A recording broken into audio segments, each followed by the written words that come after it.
A woman is found dead, and police believe she was killed in a hit and run. Right now, they are looking for the driver of an SUV. The victim is 33-year-old Rebecca Gomez, a mother of three. Her boyfriend tells News4 Jax she was crossing the street at Normandy Boulevard and Lamplighter Lane on the west side to go to a convenience store. We have complete coverage of this tragedy. Tarek will show us how many people have lost their lives this year to hit-and-run drivers. But we begin with Channel 4's Ashley Mitchum, who's joining us live from the scene with an update on the investigation. Ashley. Mary, I'm live right here along Normandy Boulevard at Lamplighter Lane, where this all happened.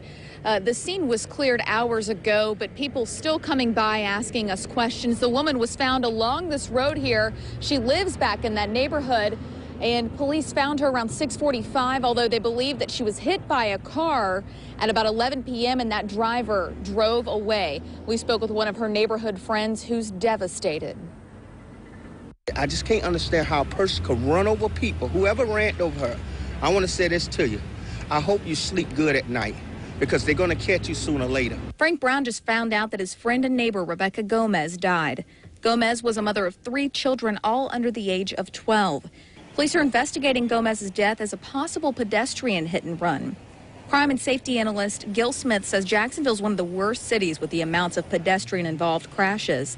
He wants everyone to take extra precaution when crossing the road. Most importantly is to cross at the intersection. Cross with the light once you have the walk signal, or if you have the red light that allows you to cross. Smith also says when it's dark out, whether late night or early morning, you have to be more vigilant. Wear bright clothing, something that's reflective, because sometimes drivers are getting up early, they're going to work, they may not be fully awake.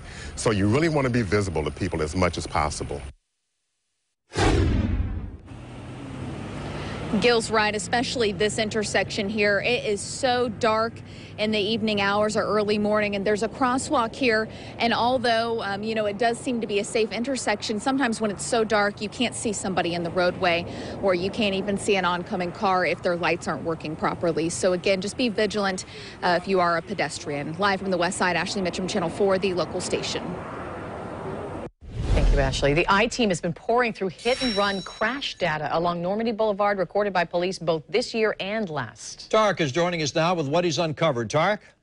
Well, Tom and Mary, on the same street of Normandy Boulevard where Rebecca Gomez was found, police reported 2 hit-and-runs at this exact same spot last year, and 16 hit-and-runs from Hurlong Airport to Cassett Avenue in the same area in 2015. So this is a dangerous roadway for pedestrians and drivers. So far this year in Duval County, we've had 6 people killed by hit-and-run drivers.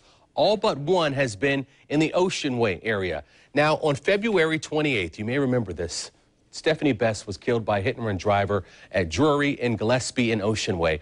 According to deputies, the driver and passenger ran from the scene of the crash. But police did arrest 39-year-old Jerome Brennan a few days later. Brennan has a long criminal history with more than 20 arrests. He was taken into custody after a witness identified the passenger. JSO says the passenger later identified Brennan as the driver. So then just a few days later, this was on March the 6th, Kyle Kasani, Curtis Carlisle, Allison Bushy, they were killed when a hit-and-run driver slammed into their BMW on North Main Street near Duval Station Road. The car they were riding in hit a tree and burst into flames. The 3 either got out or were helped out, but they all died at the scene. Now, according to police, the vehicle that hit theirs is described as a silver car or an SUV, and that driver of the vehicle still at large tonight. Then, just 10 days ago, 40-year-old Janelli was killed in a hit-and-run on North Main Street near I-295. He was a passenger in a pickup truck that was hit by a black Mercedes-Benz C250. The driver of that car ran away, and it's also still at large. And then today, 33-year-old Rebecca Gomez killed while walking on Normandy Boulevard near Lamplighter Lane. If you have any information that could help police find the drivers in any of these hit-and-runs, you're asked to call Crime Stoppers at 1-866-845-TIPS. Tom?